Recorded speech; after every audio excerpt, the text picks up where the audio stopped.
Hello friends, welcome to my channel. இன்றைக்கி நம்ம கொள்ளு சட்னி செய்ய போகிறோம். ஸோ அதுக்கு ஒரு கடாயில் பூண்டும் காஞ்ச மிளகாயும் போட்டு நல்லா வதக்கிக்கோங்க.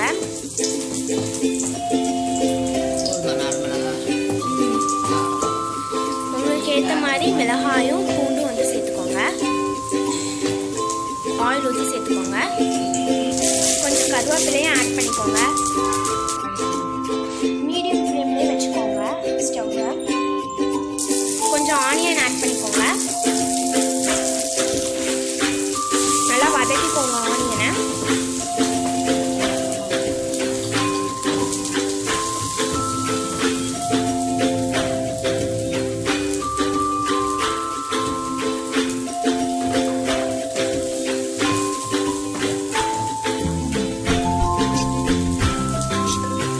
வெங்காயம் போட்டதும் ஹை ஃப்ளேமில் வச்சுக்கோங்க. நல்லா வதங்கட்டும். டொமேட்டோ ஆட் பண்ணிக்கோங்க. டொமேட்டோ 2 டொமேட்டோ அளவுக்கு ஆட் பண்ணிக்கோங்க. பாருங்கள், தக்காளி போட்டாச்சு. 2 தக்காளி ஹை ஃப்ளேமில் வச்சுக்கோங்க.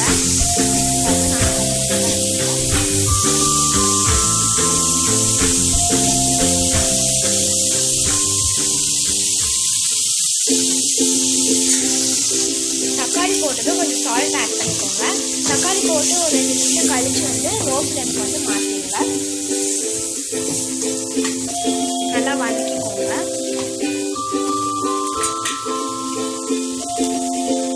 ஏன்னா இதை நம்ம மிக்ஸி ஜாரில் அரைக்க தான் போகிறோம். அதனால பெருசாக இருந்தாலும் சரி, சின்னதாக இருந்தாலும் இஷ்டம்.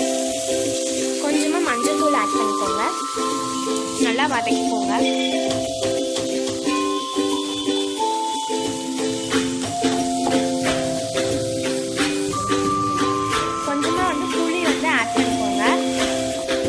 வாஷ் பண்ணிட்டு ஆட் பண்ணிக்கோங்க. புளி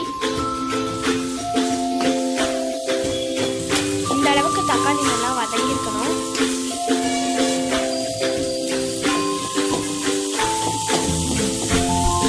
லோ ஃப்ளேம்ல வச்சுக்கோங்க. இப்போ நம்ம எடுத்து வைக்கிற கொள்ளை ஆட் பண்ணிக்கலாம். இந்த கொள்ளு பார்த்தீங்கன்னா நாங்கள் வேக வச்சு எடுத்துருக்கோம். குக்கரில் 5 விசில் விட்டு கொஞ்சமாக இதுலேயே சால்ட் ஆட் பண்ணியிருக்கோம்.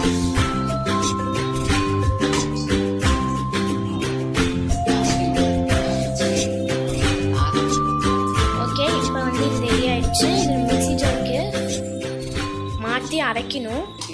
இப்போ அவ்வளோதான், ரெடி ஆயிடுச்சு. இது நல்லா ஆறணும். இப்போ இது நல்லா ஆறட்டும். நம்ம செஞ்சு வச்சுருக்கிறது நல்லா ஃபேன் போட்டு 10 நிமிஷம் அளவுக்கு ஆற வச்சுடுங்க. இப்போ சூடு ஆறுனது இது ஒரு மிக்ஸி ஜாருக்கு நம்ம மாற்றிக்கலாம். இப்போ இதை அரைச்சிட்டு நான் உங்களுக்கு காட்டுறேன். ஜீரகம் கொஞ்சம் போட்டுக்கோங்க. பாருங்கள் ஃப்ரெண்ட்ஸ், நம்ம கொள்ளு சட்னி ரெடி பாருங்கள், நம்ம கொள்ளு சட்னி ரெடி ஆகிடுச்சு. இந்த சட்னி பார்த்திங்கன்னா தோசை, சாதம் இதுக்கெல்லாம் சூப்பராக காம்பினேஷன். இப்போ நெக்ஸ்ட்டு சட்னிக்கு நம்ம தாளி போடலாம்ங்களா, அது மாதிரி இப்போ தாளிக்கலாம். இப்போ கடாயில் ஆயில் ஊற்றிக்கோங்க. எண்ணெய் காஞ்சதும் கடுகு போட்டுக்கலாம். இப்போ பாருங்கள், நம்ம சட்னி ரெடி ஆகிடுச்சு. தாளித்து போட்டாச்சு.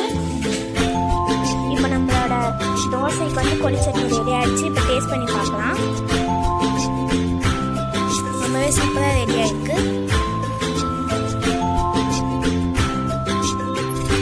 எங்கள் அம்மா இப்போ டேஸ்ட் பண்ணாங்க, சூப்பராக இருக்குன்னாங்க. இந்த கொள்ளு சட்னி காஃப்க்கு ரொம்ப நல்லது. நீங்களும் இது வீட்டில் ட்ரை பண்ணி பாருங்கள். தேங்க்ஸ் ஃபார் வாட்சிங்.